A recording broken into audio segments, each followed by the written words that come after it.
So welcome to the second podcast with Paul and Cyan, and today we've been given another list of questions to answer. So we did a chat with Julie the other day, didn't we, from Unordinary Made Ordinary. And we had lots and lots of questions, and of course those questions generated more questions. So we're just going to try and answer some of those questions now. These questions are all around the universe, the spirit realm, the Anunnaki, and the gateway. The first question is about the universe, and somebody has asked, who created the universe? So we've started off with an easy question then. That's the easy question, yeah. Well, according to a race of beings that exist on a plane of light and they live within the void, they state that they created all matter, and they did that so that they could experience themselves in an extended process. So they have extensualized themselves so that they're ultimately able to experience themselves in a different state of existence. Generally, when beings have a very high level of knowledge, or probably a source consciousness of knowledge, the only way that they're going to be able to experience anything is to be in denial, or to be in a state where they're experiencing themselves in a different form. And so the Anorians have stated that they are the ones that have created the universe. So I guess the next question that naturally follows that is, where were the Anorians to be able to create the universe? You've just mentioned the void. You're going to have to explain the void. Previous to the existence of the universes, the multi-dimensions, there existed a void. And this is actually a biblical process as well, whereas in the specific Genesis it talks about overlooking the darkness. The Bible states that in the beginning God created the heavens and the earth was formless and empty, and darkness was over the surface of the deep, which is classed as the void. So Source is looking over itself and understanding that you cannot learn from a process where there is no opposites, and that is classed as the void. Okay, well, hopefully that has answered that question. I wouldn't be surprised if that generates 20,000 more questions, but we'll leave it there for now. Who created Spirit Realm? The Anunnaki have stated that they created Spirit Realm because when they created humans, that they realised that their potential for consciousness was one that it would require somewhere to cycle in and out of. Of course, if we don't believe that Spirit Realm was created by anybody, then of course that puts us in a situation where Spirit Realm must exist completely and infinitely through the whole universe. And if that is true, then that leaves us with a few questions that must be answered. How did they ever experience themselves in any form if they did not know who humans were, or humans never existed? And if humans never existed, but other races existed and spirits then incarnated into those forms, how is it that when we speak to these spirit entities, that they have no knowledge whatsoever of any other races? So that's one. So we have to ask ourselves also, how did they find humans? How did they work out how to incarnate into humans as well? Humans would have had to have been a walking, talking entity for them to be able to populate that human container as well. And then, of course, the ultimate question is, who then created spirits and where did spirits come from? And nobody can actually answer that question. So I'll go with what the Anunnaki have said, because the other questions don't seem to be able to be answered. When we've spoken to the Zeta about the spirit realm, they've described it as a technology, haven't they? Yes. Yeah. So, and they do confirm what the Anunnaki have told us as well, don't they? That's correct. Yeah.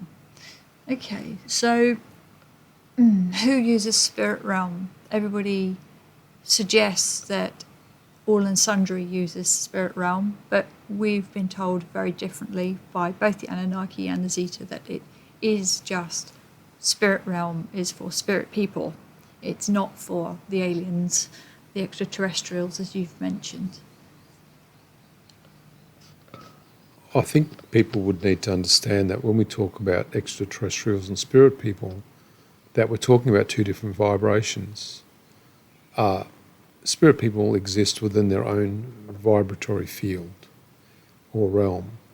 Extraterrestrials, depending on which race you're talking about, also have to have a process for recycling in and out of their own containers. The Zetas don't have a spirit realm because they don't need one. They don't even need to go into spirit realm, and even if they wanted to, they couldn't go in there anyway because it's the wrong vibration. The reason that I would suggest that the extraterrestrials do not exist in the spirit realm vibration is because for them to exist in spirit realm would cause spirit realm to become dysfunctional. There would be what's known as dissonance in spirit realm. That is when two frequencies are not in harmony with each other. Do the Anunnaki use spirit realm? Yes, the Anunnaki use spirit realm. They have a different type of spirit realm, but it is very much related to the spirit realm that is around this planet. Their spirit realm is reliant upon a longer state of existence for the Anunnaki in the physical. So the Anunnaki have stated that they live for over 30,000 years, but they then do not incarnate again. So we've just said that spirit realm exists as a technology created by the Anunnaki.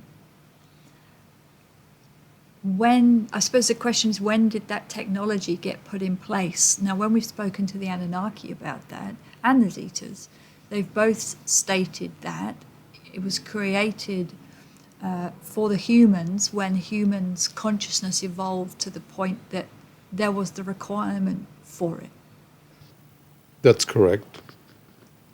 Initially, when the Anunnaki came to this planet, they looked for a being or beings that were already living here and using the biosphere as a method for them existing.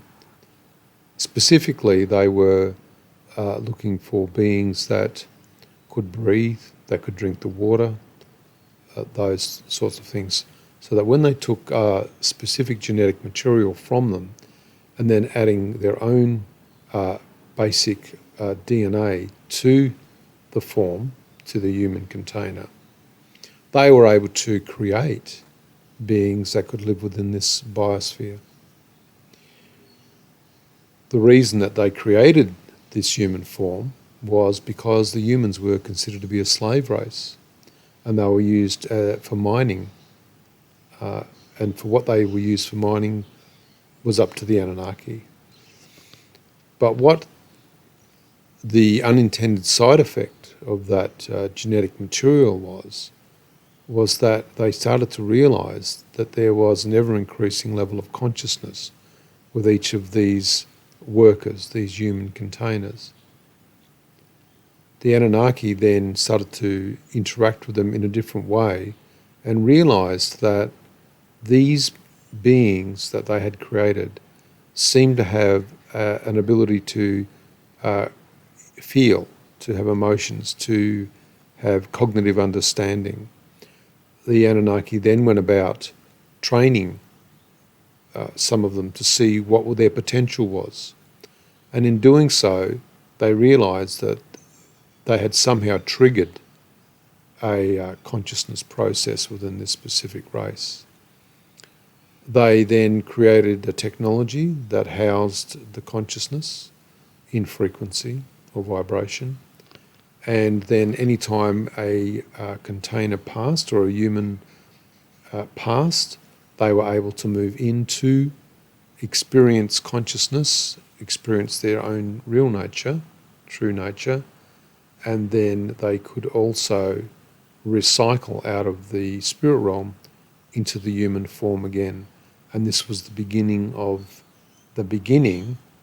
the reincarnation process. And the Zetas, when I spoke to them about that a few weeks ago, confirmed that the Anunnaki had enlivened the human containers with their own consciousness, with Anunnaki consciousness, just at a very low, basic level.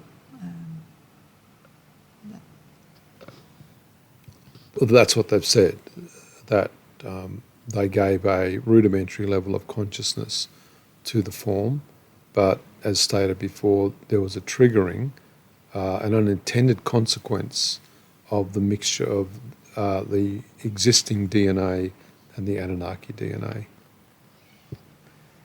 One of the questions that was given after the talk was, did the Anunnaki require permission from Source or the Anurians to create the human spirit realm and I guess their own spirit realm? For the Anurians to experience themselves fully, they've given any beings that exist in this universe of matter free will. And so there is no requirement for anyone to ask any permission from the Anurians, because they would only be asking themselves for permission. Mm-hmm. The last question relates to what happens when a human hybrid passes. So we have a spirit element to their consciousness and we have the extraterrestrial element to their consciousness. Can we give a brief or easier to understand explanation of what happens to those two parts? Basically, when a human form transitions, the spirit person goes back to the spirit realm and the extraterrestrial consciousness goes back to its own planet, its own race, its own existence. But we have to think about the opposite process. What happens when there's going to be the hybridization of a human consciousness? So generally what's been said is that when any race seeks to come to this planet, they have to seek the permission of the human hosts. They generally come to the parents, the mothers and fathers when they're asleep, and ask them, their higher selves, if there is any potential for a child to host an extraterrestrial consciousness. Now, the important thing to remember here is that spirit people have the ultimate say whether this will happen or not. It takes a spirit person to enliven the physical form. You cannot have an extraterrestrial move into a gestation process and that child be born without any type of spirit. There must be a spirit consciousness within the form so that ultimately they can exist as the human container that they are in this environment. And we're going to be talking about that in the next podcast that we do, aren't we? Yes. Yeah, we spoke to the Zetas about that in quite some depth a few weeks ago, and so we want to go through the transcript of the information that we received because it relates to all sorts of theories being put across the internet at the moment, doesn't it? Yes, it does. That's correct. And so another short podcast from us, and we'll be looking forward to coming back in podcast number 3 to discuss the next type of questions that we're given. Thank you very much.